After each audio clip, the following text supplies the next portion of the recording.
வணக்கம். பாகிஸ்தான் சும்மா இருக்கிற மாட்டேங்குது. தொடர்ந்து ட்ரோன் தாக்குதல் நடத்திக்கிட்டே இருக்கிறாங்க. உலக அளவுல பார்த்தீங்கன்னா, அணு ஆயுதங்கள் உள்ள நாடுகள் அப்படின்னு சொன்னா, அந்த நாடுகள் இன்னொரு நாடோட அணு ஆயுதம் உள்ள ஒரு நாடோட தாக்குதல் நடத்துறதுக்கு ரொம்ப யோசிப்பாங்க. விமான நிலையங்களை எல்லாம் இந்தியா போய் பாகிஸ்தான் விமான நிலையங்கள்லாம் தாக்குதல் நடத்திட்டு இருக்காங்க. எதை பத்தியுமே கவலையே படல. அடிச்சு நவுத்தணும். தீவிரவாதிகளை வளர்க்குற எந்த நாட்டையுமே சும்மா விடக்கூடாது அப்படிங்கிறது. அது அண்டை நாடு பாகிஸ்தான் அடிக்கடி இந்தியாவுக்குள்ள தொல்லை கொடுத்துட்டே இருக்கிறாங்க. அவங்களையெல்லாம் சும்மா விடவே கூடாது அப்படிங்கிற ஒரு எண்ணத்துல தான் இந்த தாக்குதலே நடக்குது. உலக நாடுகளே மிகப்பெரிய அளவில் ஆச்சரியமா இந்தியாவை பார்க்குறாங்க. அப்படின்னா எப்படி இருக்கும்? இந்தியா கொண்டாடுறாங்க. ஏன்னா தீவிரவாத நாடுன்னு தெரியுது. அணு ஆயுதங்கள் வச்சிருக்காங்க பாகிஸ்தான் அப்படின்னு தெரியுது.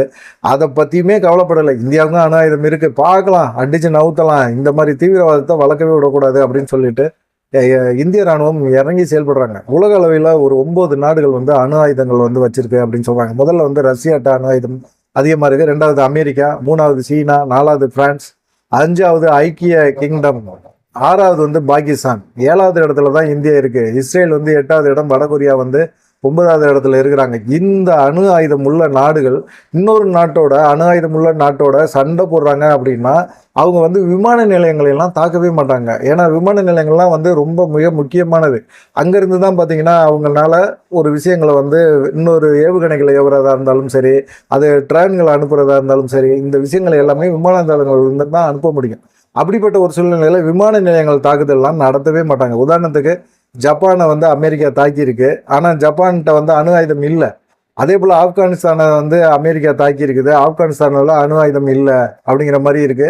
அதே போல் உக்ரைன் நாட்டில் உள்ள இருக்கிற விமான தளங்களை ரஷ்யா தாக்கியிருக்கு. உக்ரைனில் அணு ஆயுதம் இல்லை.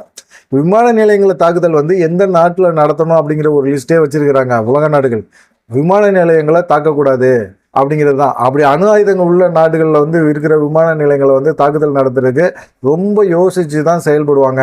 அணு ஆயுத போர் உருவாகிடும் அப்படிங்கிற ஒரு பயம் அவங்களுக்கு இருந்துகிட்டே இருந்தது. இதெல்லாம் பற்றி கவலையே படலை. அமெரிக்கா, ரஷ்யா கூட செய்யாத ஒரு செயலை இந்தியா துணிஞ்சு பாகிஸ்தானுக்கு எதிராக செஞ்சிட்டு இருக்காங்க. விமான நிலையங்களை போட்டு தாக்கிட்டு இருக்கிறாங்க.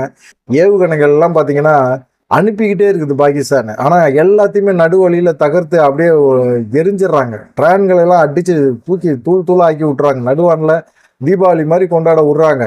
அதே போல் பாகிஸ்தானில் இருக்க விமான தளங்கள் எல்லாத்தையும் பார்த்தீங்கன்னா ஒன்றும் இல்லை, ஒரு 4 தளங்களை தாக்கி காலி பண்ணி விட்டாங்க அப்படிங்கிறது தெளிவாக தெரியுது. அதில் 4 விமான நிலையங்கள் மிக முக்கியமான விமான நிலையங்கள். பாகிஸ்தானுக்கு ரொம்ப மிக முக்கியமான விமான தளங்கள். அதெல்லாம் நூர்கான் விமானத்தளம் ராவல்பிண்டியில் இருக்கிறது. அதே போல் ரஃபிகி விமானத்தளம் சேர்கோட் அப்படிங்கிற இடத்துல இருக்குது. மூரிட் விமானத்தளம் சக்வால். இந்த இடங்கள் எல்லாத்தையுமே பார்த்தீங்கன்னா குறி வச்சு தான் தாக்குதல் பண்ணியிருக்கிறாங்க இந்தியா. இந்த விமான தளங்கள்லாம் பார்த்தீங்கன்னா இதுக்கு பாகிஸ்தான் இராணுவத்துக்கு முதுகெலும்பாக இருக்கக்கூடிய ஒரு விமான தளங்கள். இந்த விமான தளங்களை குறி வச்சு இந்தியா தாக்குதல் பண்ணியிருக்கு. இதில் தான் பார்த்தீங்கன்னா பயங்கரமாக பாகிஸ்தான் ரொம்ப நொந்து போயிடுச்சு. நல்லா தான் எங்களை காப்பாற்றணும் அப்படிங்கிற மாதிரி இராணுவ அதிகாரிலாம் ஓப்பனாக பாராளுமன்றத்தில் சொல்கிற அளவுக்கு ஆகி போச்சு. இக்பால் அப்படிங்கிற முன்னாள் இராணுவ அதிகாரியாக அந்த மாதிரி பேசியிருக்கிறாரு. இவங்க இந்த விமான நிலையங்களை தாக்குறதுனால என்ன நடக்கும் பாகிஸ்தானில் அப்படின்னு பார்த்தீங்கன்னா, ட்ரோன்களை போர் விமானங்கள் வரைக்கும் எதையுமே அவங்களால செயல்படுத்தவே முடியாது. டேக்ஆஃப் செய்யணும்னா விமான நிலையங்கள் தேவைப்படுது. விமான நிலையங்களை குறி வச்சு தாக்குதல் நடத்துனது ஏன் அப்படின்னு பார்த்தீங்கன்னா, இந்தியாவை தொடர்ந்து ட்ரோன்கள் மூலமாக பாகிஸ்தான் நவுத்திக்கிட்டே இருந்தாங்க. இது சுத்தமாக அவங்களுக்கு பிடிக்கவே இல்லை. விமான நிலையத்தை தாக்குதல் பண்ணோம்னா சரியாக போயிடும் அப்படிங்கிற மாதிரி ஒரு எண்ணத்தில் தான் இருக்கிறாங்க. பாகிஸ்தான் இந்தியா நம்ம மேலே அட்டாக் பண்ணால் நமக்கு ஒரு சப்போர்ட்டாக ஆதரவாக சீனா வரும் அப்படிங்கிற ஒரு எண்ணத்தில் பாகிஸ்தான் இருந்துச்சு. சீனா வரவே இல்லை. ஏன்? சீனாது இராணுவத்திட்ட தான் பார்த்தீங்கன்னா பாகிஸ்தான் ஏகப்பட்ட வர்த்தகங்கள்லாம் பண்ணிட்டு இருக்காங்க. இராணுவத்தில் தேவையான எல்லா பொருட்களையுமே சீனா இராணுவத்திட்ட இருந்து தான் வாங்கியிருக்காங்க. தளவாட பொருட்கள் வாங்கியிருக்காங்க. இன்னைக்கு இராணுவம் பயன்படுத்துகிற தளவாடங்களில் கிட்டத்தட்ட 80% சீனாவில் இருந்து இறக்குமதி பண்ணப்பட்டது தான். அப்படி சீனாவில இருந்து இறக்குமதி செய்யப்பட்ட போர் விமானங்கள், வான்வெளி பாதுகாப்பு சிஸ்டம், நீர்மூழ்கி கப்பல்கள், பீரங்கிகள், ஏவுகணைகள் இப்படின்னு ஏகப்பட்ட விஷயங்களை பாகிஸ்தான் சீனாட்ட இருந்து தான் வாங்கியிருக்கு. ஆனாலும் பார்த்தீங்கன்னா யூஸ் பண்ணுற பொருட்களும் பார்த்தீங்கன்னா சீனா பொருட்களை தான் அவங்க யூஸ் பண்ணுறாங்க. இதுலேயும் பார்த்தீங்கன்னா JF-17 அப்படின்னு சொல்லி தண்டர் ரக போர் விமானம், அப்புறம் K-8 கராகோரும் அப்படின்னு சொல்லி ஒரு அட்வான்ஸ் விமானம், இந்த விமானம், போர்க்கப்பல்கள், இது எல்லாமே பார்த்தீங்கன்னா சீனா தான். அதே போல் பார்த்தீங்கன்னா விண்வெளி தொழில்நுட்பம், சேட்டலைட்டு, நேவிகேஷன், ஏவுகணை பாதுகாப்பு, இப்படி 2 நாடுகளுக்கும் புரிந்துணர்வு ஒப்பந்தம் போடப்பட்டிருக்குது. சரி, இப்படி ஒரு பிரச்சனை இருக்கும்போது பாகிஸ்தானுக்கு சீனா வந்து சப்போர்ட் பண்ணணுமா வேணாமா அப்படிங்கிற ஒரு எண்ணம் சீனாக்கு பாகிஸ்தானுக்கு இருக்கும்ல. பாகிஸ்தானுக்கு இருக்கு. ஏன் சீனா வந்து நமக்கு ஆதரவு தர மாட்டேங்கிறாங்க? 80% ராணுவ தளவாடங்கள் ஃபுல்லா சீனால இருந்து வாங்கியிருக்கிறோம். அப்படிப்பட்ட ஒரு சூழ்நிலையில கூட இந்தியா நம்மளை போட்டு புரட்டி புரட்டி அடிக்கிறானுங்க. ஆனா ஒரு வார்த்தை கூட சீனா வந்து நமக்கு ஆதரவா பேசவே இல்லை. நமக்கு ஆதரவா பேசலைனாலும் நமக்கு மறைமுகமான ஒரு சப்போர்ட்டாவது கொடுத்துருக்கணும். ஒண்ணுமே கொடுக்காம இருக்கிறாங்களே அப்படிங்கிற ஒரு கோபம் வந்து அவங்களுக்கு இருக்கு. பகல்காம்ல பயங்கரவாத தீவிரவாத தாக்குதல் நடத்தும் போது கூட சீனா வந்து பாகிஸ்தானுக்கு சப்போர்ட்டா பேசவே இல்லை. அது தீவிரவாதத்தை ஆதரிக்க முடியாது அப்படிங்கிற ஒரு சூழ்நிலையில சீனாவும் இருக்கிறாங்க. இது பாகிஸ்தானுக்கு மிகப்பெரிய ஒரு அவமரியாதையா பாக்குறாங்க. அது இல்லாம பாத்தீங்கன்னா சீனால இருந்து தான் பாகிஸ்தான் வந்து நிறைய பொருட்களை வாங்கியிருக்கு. வான்வெளி தடுப்பு சிஸ்டம்லாம் வாங்கியிருக்கிறாங்க. அதெல்லாம் இந்தியா தவிடுபொடி ஆக்கி விட்டாங்க. ஏவுகணைகள் எல்லாம் பாதி வானத்திலே அப்படியே திருப்பி அடிச்சு நவுத்தி அப்படியே கொட்ட விடுறாங்க. இதெல்லாம் பார்க்கும்போது என்னடா இது, சீனால வாங்கின பொருள் இப்படிப்பட்ட பொருளா இருக்குது, அடிச்சு நவுத்துறானுங்களே, இந்தியா வந்து நம்மளை காலி பண்ணாம விட மாட்டானுங்க போல இருக்கேன்னு பாகிஸ்தான் மக்கள் எல்லாம் பயப்பட ஆரம்பிச்சுட்டாங்க. பாகிஸ்தான்ல இருக்கிற மக்கள் எல்லாமே வந்து பாத்தீங்கன்னா இந்த போரே தேவையில்லாதது, தீவிரவாதிகளை வந்து பாகிஸ்தான் ஏன் வளர்த்து விடணும், எதுக்காக வந்து அத்துமீறி தீவிரவாதம் வந்து பாகிஸ்தானுக்குள்ளே வச்சுக்கோங்க, ஒன்றும் பிரச்சனை கிடையாது. அதை அத்துமீறி கொண்டு போய் அண்டை நாட்டுக்குள்ள பூந்து கலவரம் பண்றது ஒரு சைடு நல்லா இருக்குதா? அது இல்லாம பலுஸ்தான் அந்த சைட்ல இருக்கிறவங்க எல்லாமே என்ன பண்றாங்க, அங்க இருக்கிற போராளிகள் எல்லாமே பாகிஸ்தான் காவல்துறையில இருந்து ராணுவம் வரைக்கும் கல்லெடுத்து அடிச்சு விட்டெறிஞ்சு எல்லாத்தையும் விரட்டிட்டு இருக்காங்க. இதெல்லாம் பார்க்கும்போது கண்டிப்பா வந்து பாகிஸ்தான் 2ஆ 3ஆ உடையறதுக்கு வாய்ப்புகள் இருக்கு. பாகிஸ்தானுக்கு இது கெட்ட நேரம் அப்படிங்கிறத எல்லாமே சொல்றாங்க. சரி, ஏன் சீனா வந்து பாகிஸ்தானுக்கு ஆரம்பிக்கல, பாகிஸ்தானுக்கு சப்போர்ட் பண்ணல? வேற காரணம். சீனாவுக்கும் இந்தியாவுக்கும் பெருசா ஆகவே ஆகாது. சீனா வந்து எப்பயுமே பார்த்தீங்கன்னா இந்தியா வந்து டார்ச்சர் கொடுத்துக்கிட்டே இருப்பாங்க. அந்த அருணாச்சல பிரதேசலாம் ஆக்கிரமிப்பு, சீனா வந்து இப்படிலாம் பண்ணிட்டு இருக்கிறதுக்கு என்ன பண்றது அப்படின்னு சொல்லி இந்தியா குழம்பி போயிட்டு இருக்கு நிலைமை. இந்த சமயத்துல பாகிஸ்தான் வேற நம்ம மேல அட்டாக் பண்ணுது, சீனா இந்த சைடு நமக்கு அட்டாக் பண்ணுச்சு அப்படின்னா இந்தியா கொஞ்சம் குழம்பி போயிடும். அப்படிங்கிற மாதிரி ஒரு சூழ்நிலையில பாகிஸ்தானுக்கு ஆதரவான ஒரு மனநிலை எடுக்கும்னு சொல்லி இந்தியா யோசிச்சு தான் கண்டிப்பா வந்து அவங்களுமே முயற்சி பண்ணிட்டு இருக்காங்க. ஆனா இந்தியா என்ன செஞ்சாங்கன்னா, ஒரு வார காலம் இந்த பகல்காம் தாக்குதலுக்கு பிறகு ஒரு வார காலத்துல அவங்க உலக நாடுகள் ஃபுல்லா பாகிஸ்தான் தீவிரவாதத்தை வளர்க்குதுன்னு சொல்லிட்டு ஆதாரபூர்வமான விஷயங்களை கொடுத்துட்டு யார் யார் தாக்குதல் பண்ணா இவங்க ராணுவத்துல, பாகிஸ்தான் ராணுவத்துல இருந்து தீவிரவாத குரூப்போட இணைஞ்சு செயல்படுறாங்க அப்படிங்கிறதையும் புள்ளி விவர கணக்கோட கொடுத்துட்டாங்க. இதுதான் உலக நாடுகள் ஃபுல்லா இந்தியா மேல ஒரு கரிசன பார்வை பார்க்க ஆரம்பிச்சுட்டாங்க. இதனால வந்து இப்ப சீனாவும் ஒண்ணுமே செய்ய முடியல. அது இல்லாம பாத்தீங்கன்னா சீனா ஏன் பாகிஸ்தானுக்கு ஆதரவு கொடுக்க மாட்டேங்குது அப்படின்னா, ட்ரம்ப் டொனால்ட் ட்ரம்ப் என்ன செஞ்சாரு, சீனாவுக்கு பயங்கரமான பல கட்ட வரிகளை சீனா பொருட்களுக்கு வந்து கொடுத்துட்டாரு. 145% வந்து சீனா பொருட்களுக்கு வந்து வரி வீச்சிருக்கிறாரு. அப்படிங்கும்போது சீனா பயங்கரமா இதாயிருச்சு. சீனா அமெரிக்காவுக்குள்ள வந்து பயங்கரமான போட்டி.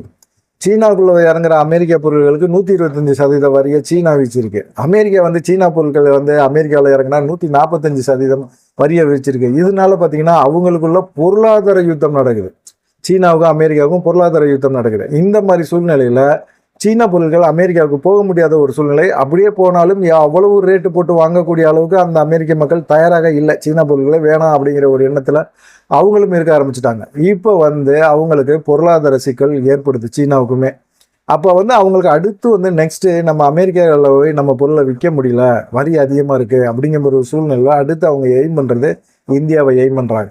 இந்தியாவுக்கு வந்து நம்ம நாட்டில் இந்தியாவில் வந்து பொருட்களை வந்து எளிதாக விற்க முடியும் அப்படிங்கிற ஒரு சூழ்நிலை ஏற்படுச்சு. ட்ரம்ப் அங்கே கொடுத்த அழுத்தம், சீனாவுக்கு கொடுத்த பொருளாதார அழுத்தம், இந்த அழுத்தம்னால சீனா வந்து இந்தியா மேலே எந்த விதமான நடவடிக்கையும் இல்லை, பாகிஸ்தானுக்கு ஆதரவான ஒரு நலநிலையும் எடுக்க முடியாத ஒரு இக்கட்டான ஒரு சூழ்நிலையெல்லாம் மாட்டிக்கிட்டாங்க.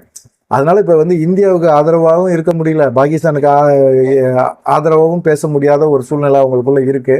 இது வந்து பயங்கரமா ட்ரம்ப் பண்ண வேலை. ட்ரம்ப் நமக்கு செஞ்ச சப்போர்ட்டாக கூட இருக்கலாம். அடிக்கடி மோடி வந்து ட்ரம்ப்பை சந்தித்து பேசுவார். இப்படிப்பட்ட ஒரு சூழ்நிலையில் நமக்கு வந்து உதவியாக கூட இந்த விஷயம் இருந்திருக்கு. பொருளாதார நெருக்கடியை ட்ரம்ப் கொடுத்தனால தான் சீனா வந்து நமக்கு ஆதரவாக இருக்கிறாங்க, பாகிஸ்தானுக்கு ஆதரவு மனநிலை எடுக்க முடியல அப்படிங்கிற மாதிரி இருக்கு.